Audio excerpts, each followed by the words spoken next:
오늘 말씀은 빌립보서 1장 27절에서 30절입니다. 제가 봉독해 올립니다. 오직 너희는 그리스도의 복음에 합당하게 생활하라. 이는 내가 너희에게 가보나 떠나 있으나 너희가 한 마음으로 서서 한 뜻으로 복음의 신앙을 위하여 협력하는 것과 무슨 일에든지 대적하는 자들 때문에 두려워하지 아니하는 이 일을 듣고자 함이라. 이것이 그들에게는 멸망의 증거요 너희에게는 구원의 증거니 이는 하나님께로부터 난 것이라. 그리스도를 위하여 우리에게 은혜를 주신 것은 다만 그를 믿을 뿐만 아니라 또한 그를 위하여 고난도 받게 하려 하심이라. 너희에게는 그와 같은 싸움이 있으니 너희가 내 안에서 본 바요 이제도 내 안에서 듣는 바니라. 오늘 본문이 있는 빌립보서는 기쁨을 주제로 하는 그러한 책입니다. 당시에 빌립보는 로마의 지역에 속하고 빌립보 사람들은 모두 로마 시민권을 가졌어요. 로마의 의복을 입고 로마의 말인 라틴어를 썼고 또 이름도 로마 사람과 동일하게 이름을 써서 로마의 행정과 정치 제도를 그대로 따랐습니다. 로마 시민권 가졌다는 그 자체가 당시에는 굉장한 특권 의식이 있었지만 빌립보 사람들은 이런 특권 의식뿐만이 아니라 그들이 그 지역에 살면서 로마인으로 살면서 해야 할 의무도 잘 감당해서 납세 의무, 병역 의무, 모든 로마와인과 똑같은 그러한 삶을 사는 것을 자랑스럽게 생각했습니다. 사도 바울은 이러한 역사적, 문화적 배경이 있는 빌립보 교회가 빌립보에 있으니까 빌립보 성도들에게 오늘 27절 전반부에 보면 오직 너희는 그리스도 복음에 합당하게 생활하라 라고 지금 권면하고 있어요. 복음은 지식이 아닙니다. 복음은 윤리나 철학도 아니고 그리고 어떤 이상도 아니에요. 사도 바울은 복음을 이렇게 정의했어요. 로마서 1장 16절에 보면 복음은 모든 믿는 자에게 구원을 주시는 하나님의 능력이다. 그러니까 죄 지은 자를 구원하는 기쁜 소식이 되는 거예요. 그래서 그리스도인은 이렇게 복음 안에서 구원받은 자들이 바로 그리스도인입니다. 이 그리스도인들이 얻는 것은 이제 그리스도인이 됨으로써 하나님의 자녀가 될 뿐만 아니라 천국 시민이 돼요.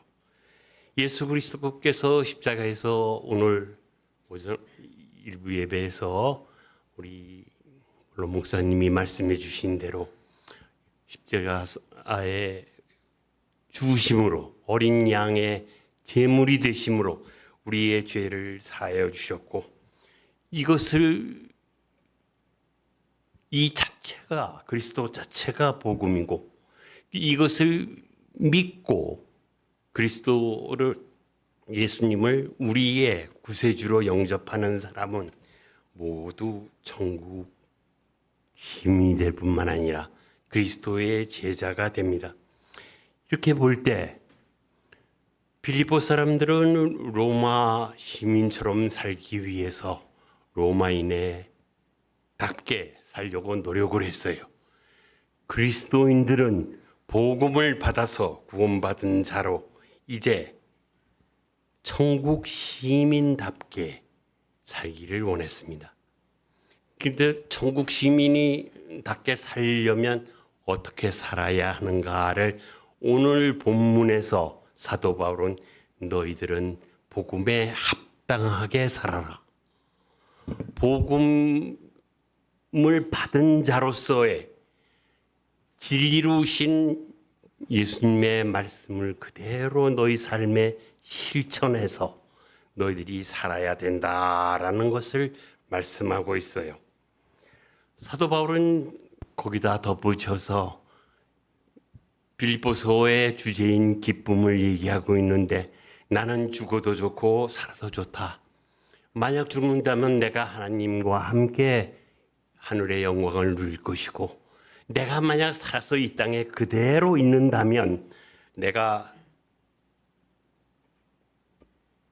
다른 사람을 위해서, 또 복음 전파를 위해서, 구원을 위해서 내가 더 열심히 사명을 감당하게 될 터이니 나는 살아도 죽어도 좋다.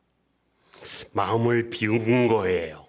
그렇죠? 그런데 오늘 본문에서 이제 다시 너희가 복음을 받아서 구원받았다는 것은, 거듭났다는 것은 바로 성령이 너희와 함께 하셔서 너희에게 그리스도의 구원받은 자로 인치심을 받는 그것이 바로 그리스도인인데, 너희들이 그리스도인답게 살아야 된다.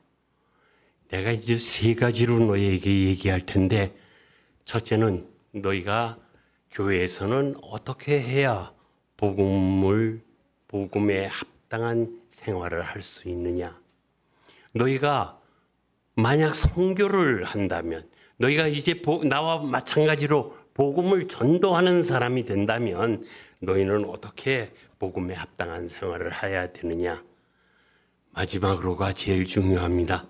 너희들이 이제 나의 그리스도의 제자가 됐다는 것은 고난을 받을 텐데, 고난을 받았을 때 너희들이 어떻게 복음에 합당한 생활을 해야 되는지를 내가 말하겠다. 물 위에 오리가 떠가면 오리는 절대로 물에 안 젖어요. 너희들이 그리스도인으로서 세상에 나가서 살 때 오리와 마찬가지로 세속에 물들지 않는다면, 세속하고 타협하지 않는다면, 너희가 세속에 구별된 삶을 산다면 그것이 바로 복음에 합당한 생활이다.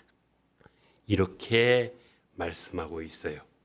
이제 이 세 가지 사도 바울이 말한 각각의 경우, 우리가 항상 만나는, 우리는 믿는 자로 교회 생활해요. 우리는 믿는 자로 복음을 전도하고 선교하는 것을 사명으로 하고 있어요. 이런 중에 우리는 고난을 당해요. 많은 분들이 교회에 오면은 축복만을 강구합니다. 제가 지난주에 이렇게 말씀드렸어요. 우리 세미나 할 때 항상 기도할 때 강구해요. 하나님 이거 해주세요. 저거 해주세요. 하나님의 손을 구하는 거예요. 그렇지만 정말 진실한 믿음이라는 것은 하나님 얼굴을 바라보고 하나님이 나에게 주신 뜻이 무엇인가를 아는 것이 바로 바른 신앙이에요. 고난이 있을 때 우리가 하나님 얼굴을 바라볼 수 있고, 그 고난을 주신 하나님의 뜻을 알 수 있다면 우리는 하나님의 얼굴을 바라봐야 합니다. 첫 번째로 교회에서 믿음을 위해서 27절 후반절에 보면 너희들을 한 마음 한 뜻으로 단결해야 된다. 협력해야 된다. 그래서 27절 후반절을 읽어보면 너희가 한 마음으로서 한 뜻으로 복음의 신앙을 위하여 협력해라. 협력해라라는 말은 헬라어로 시나슬레오예요. 두 단어가 합해졌어요. 아슬레오. 신이라는 것은 곁이라는 거예요. 아슬레오는 함께 경쟁하는 거예요. 당시에 경기가 있었는데, 레슬링이 있었는데, 네다섯 명이 팀이 돼서 땅 따먹기를 하는 거예요. 이 5명이 일시에 어떤 한 사람이 먼저 가면 파울이야. 뒤로 나가야 돼.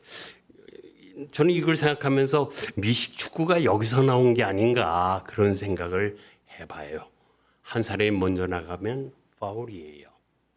다 같이 5명이 동시에 밀고 나가서 맨 먼저 목적지에 도착하는 사람이 이기는 그런 레슬링 게임이 있었대요. 그런 거를 생각하지 않더라도 그 뜻은 거기서 나온 건데 그게 아슬레오라는 게임이거든. 근데 그거를 떠나서도 여러분 인 삼각 게임 우리 많이 봤잖아. 2인 삼각에서 한 사람이 자기 혼자 먼저 나가려고 그러면 넘어지지요. 그지요? 둘이서 박자를 맞춰서 하나 둘 하고 나가야지만 목적지에 도착해요. 우리가 교회에서 생활할 때 넘어지지 않고 빨리 가는 방법, 경쟁에서 이기는 방법은 한 마음, 한 뜻, 같은 뜻으로 서로 협력해서 우리가 나가야 된다. 오늘 연주가 있었어요.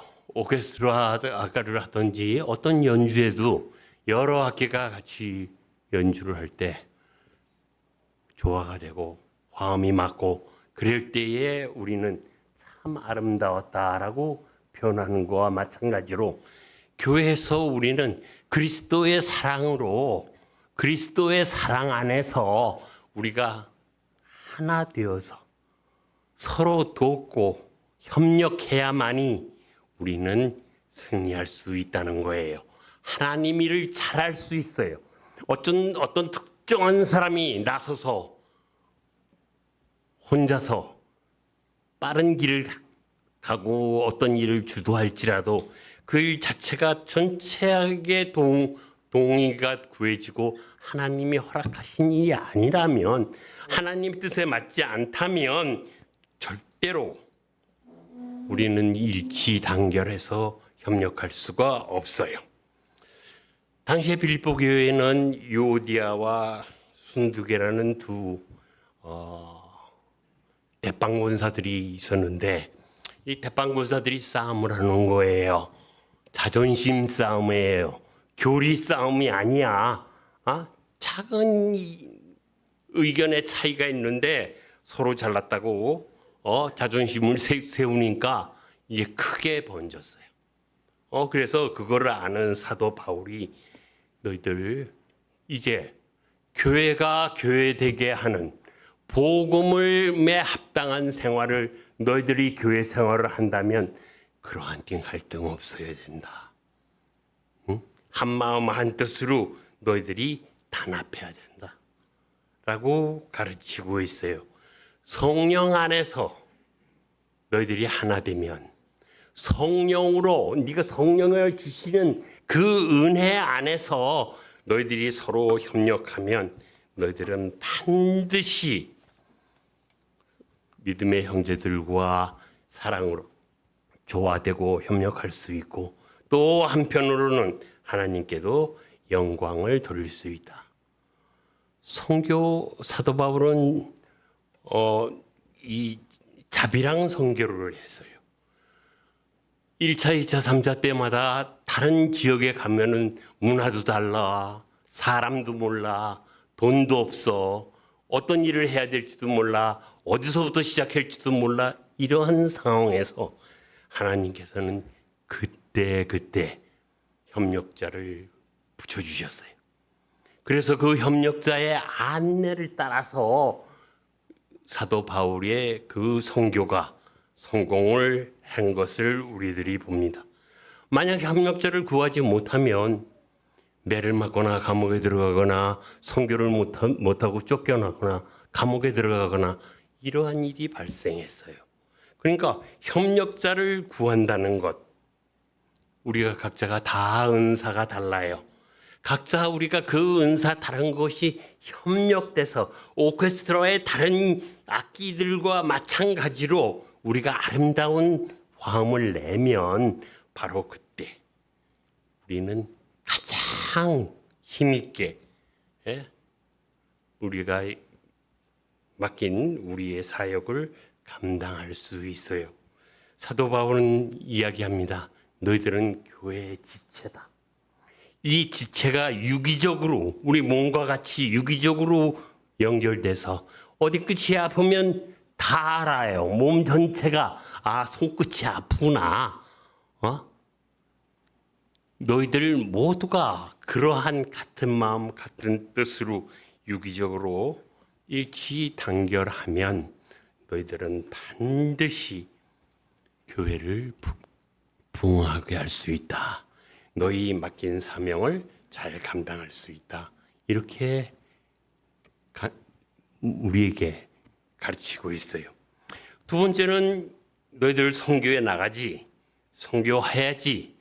너희의 그게 사명이지. 하나님이 말씀하셨어. 너희들의 가장 큰 하나님께 드리는 영광, 하나님께로부터 받을 수 있는 가장 큰 축복, 하나님께서 주시는 가장 큰 하늘에 가서의 상급은 너희들이 복음을 전도하는 것이다.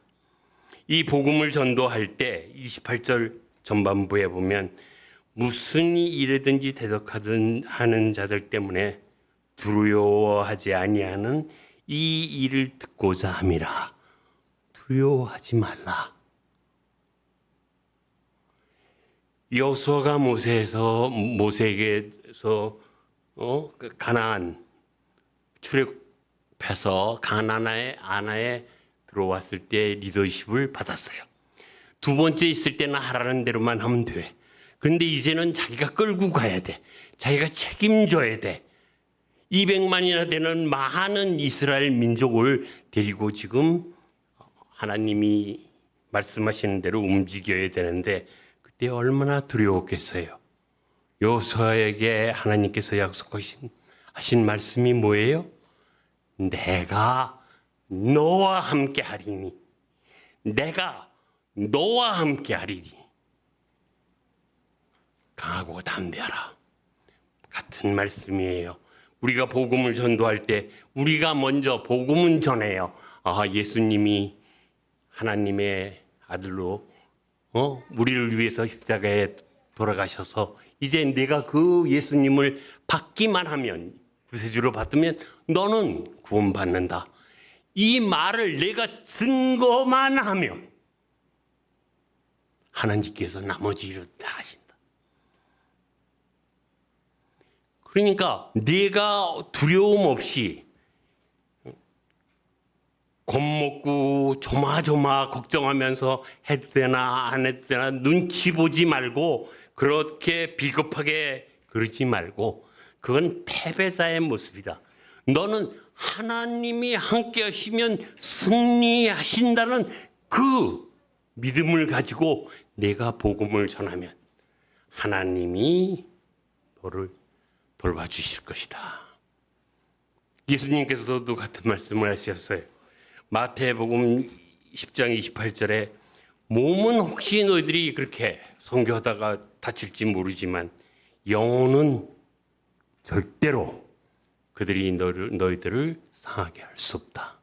너희들이 몸은 어떻게 감옥에 갇히고 다칠지, 상처 입고 매 맞을지 모르지만, 그렇지만 너의 영혼은 살아서 천국의 생명체의 기제가 되고 너희들은 천국에 왔을 때 그 상급을 받을 것이다 라고 예수님은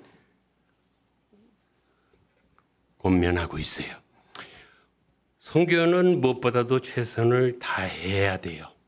그런데 두려움이 있거나 좌절하거나 돈이 없거나 여러 가지 문제가 생겼을 때 좌절하게 되면, 그러면 선교는 실패를 할 수밖에 없어요. 그것에 대해서 사도 바울이 말하는 거예요. 그거는 내 몫이 아니다. 너는 나를 바라보면서 앞으로 나아가라. 그러면 그 나가는 길에 바로 내가 함께해서 내 책임하에 나머지 일은 다 내가 한다. 승리가 보장이 된 거예요. 하나님이 함께 하시기 때문에 걱정할 필요가 없는 거예요. 그러니까 담대하게 밀고 나가라 하는 것이 사도 바울의 가르침입니다. 반드시 승리한다. 반드시 승리한다. 내가 너와 함께하니까. 28절 후반부에 보면 그들에게는 멸망해진 거요 너에게는 구원해진 거니 하나님께로 난 것이라. 핍박받는 것이 받아서 너희가 고통 중에 있다는 것은 그 핍박하는 자에게는 저주의 심판을 낼 듯하는 것이고, 만약 핍박을 당하면서까지 복음을 전하는 자에게는 구원받은 증거가 된다.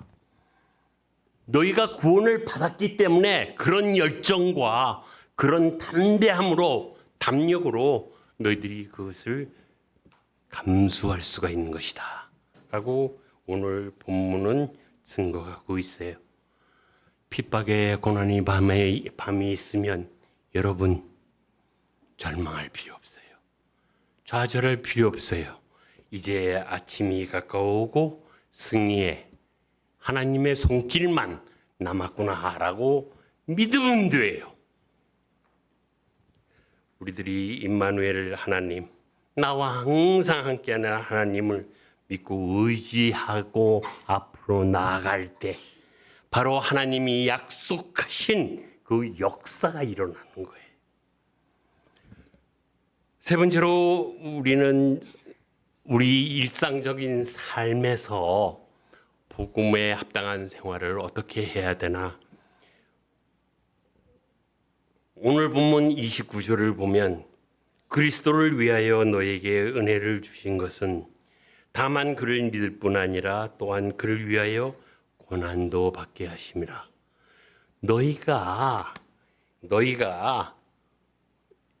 십자가의 은혜로 구원을 받았는데 그 구원을 받았다는 것은 그것을 믿게 하는 것도 하나님의 은혜예요.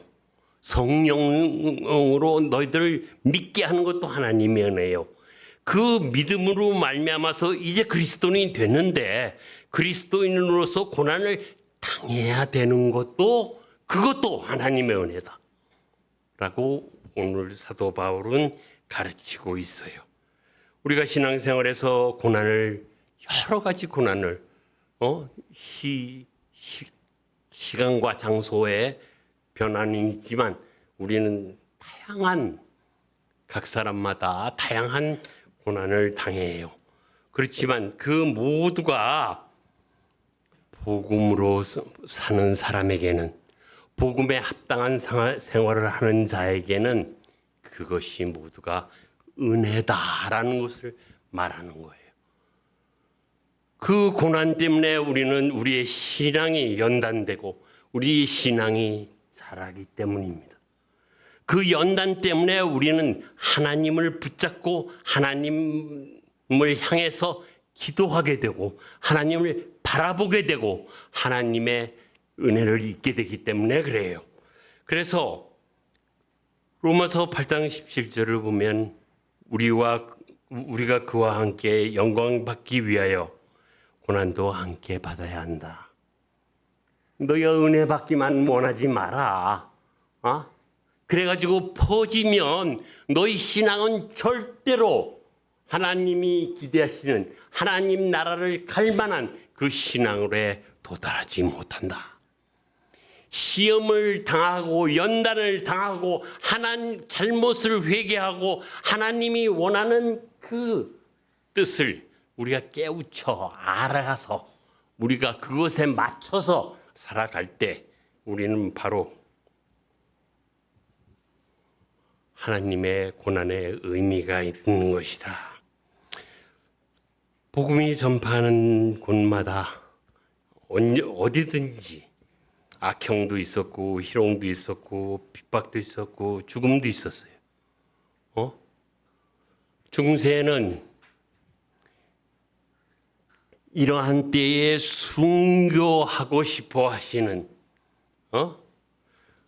폴리캅이라든가 이그나티우스라든가 이런 중세 이분들이 다 주교자 감독이에요. 이그나티우스는 안디옥 감독으로 안디옥 교회는 가장 교회 중에 모범이 되는 교회인데 이 분들이 모두 죽여주기를 원했어요. 죽으려고 길을 썼어요. 그래, 나 하나님 나라를 위해서 나 순교하게 해달라. 중세 때는 이 순교하기 위해서 불더미의 장작 위에도 올라가고 같은 고난을 받으면서도 그들은 믿음을 가지고 하나님의 복음이 그들을 통해서 전해지기만을, 그들이 섬기는 교회가 더 부흥하고 자기의 희생으로 말미암아 더 불같이 일어나기를 기도하고 죽었단 말입니다. 저는 빈센트 고호를 좋아합니다. 30세에 죽었어요. 그런데 아버님은 목사예요. 그래서 타히티 섬에 가서 이제 그림을 그리는데 특별하게 그의 화법은 특별해요. 임파스토라 그래서 붓으로 이렇게 그리다가 갑자기 손에다가 물감을 탁 묻혀가지고 두껍게 칠하는 거예요. 그게 마르면 딱 보면은 그게 음각이 생겨. 이 한 평면에 반듯하게 그려진 게 아니니까. 그래서 그 그림은 액자에 못 넣어요. 그럼 그 부서지니까. 그래서 이렇게 간격을 이렇게 둬야 되는데 그 특별한 기법을 처음으로 자연주의 화가인 고는 썼는데 정말 맨 마지막에 간질병 난 거로 기록이 나와요. 그런 고통 속에서 그는 그림을 그렸는데 목사들로 선교에도 관여를 하고 결국은 아픈데도 돈이 없어서 그림을 한 점도 못 팔았어. 고호가 그린 그림은 굉장히 많아요. 아픈 중에 하루에 15점도 그렸대. 예? 그렇게 많이 그렸는데도 고객은 그림이 몇 장 안 되는데 그거는 굉장히 많이 그렸어. 근데 그가 죽기 전에 말하기를 고난은 성도가 장차 하늘나라에서 예수 그리스도와 한 몸이 되는 영적인 혼인 예식을 하기 전 그리스도를 믿음으로 그리스도와 약혼할 때 받는 선물이다. 고난이 약혼식에서 고난을 선물로 받아야만 그리스도와 연합해서 한 몸이 될 수 있는 천국에 그리스도와 연합이 일어난다는 거예요. 고난 없이 영광이 없다는 거예요. 고난을 받아야만 영광에 이르는 우리의 믿음이 생겨요. 고난을 피하고 조금만 요새 세상이 물질 만능주의로 실용주의로 얼마나 편리한 것만 찾아요. 고난을 좋아하는 사람 없어요. 다들 싫어해. 그래서 다들 편안하게 살면은 그 편안한 속에서 죄 짓고 살면서 얻는 거는 불안, 두려움. 우리가 그 고난을 하나님의 시험으로 또 연단으로 우리가 잘 인내로 감당하고 그리고 하나님의 뜻대로 한 발짝 한 발짝 나아가게 되면은 우리는 반드시 하나님 약속하신 그 천국 시민의 그 축복을 얻을 수 있다는 거예요. 그러니까 고난은 변장된 축복이다라고 그래요. 고난은 곧 축복이 된다는 거예요. 우리는 고난을 받으면 인내해야 합니다. 눈치 보지 마세요. 하나님을 바라보세요. 그 고난의 뜻이 있어요. 회개하세요. 그리고 앞을 보세요. 갈 길에 길이 있는 것이지 우리가 놓여진 그 순간에 좌우를 들여다보고 방황하게 되면 우리는 절대로 승리할 수 없습니다. 말씀을 맺겠습니다. 복음에 합당한 삶을 우리 모두는 그리스도인으로서 살아야 돼요. 우리가 그것을 그렇게 살지 못하게 되면 어떤 현상을 보이냐면 입으로 해. 우리 믿음이 전부 입으로 다 붙어. 말로만 그럴듯하게 해. 행동은 없어. 실천 없이 인내도 없어. 그런 모습으로 우리가 방황하게 되면 우리는 복음에 합당한 삶을 살 수가 없습니다. 빌립보서는 하나님과의 교제를 가르쳐요. 또 복음에 합당한 삶을 가르쳐요. 실천을 가르친다고. 그래서 우리가 생명을 구원받고 하늘나라를 가는 그 기쁨을 노래하는 책이 바로 빌립보서입니다.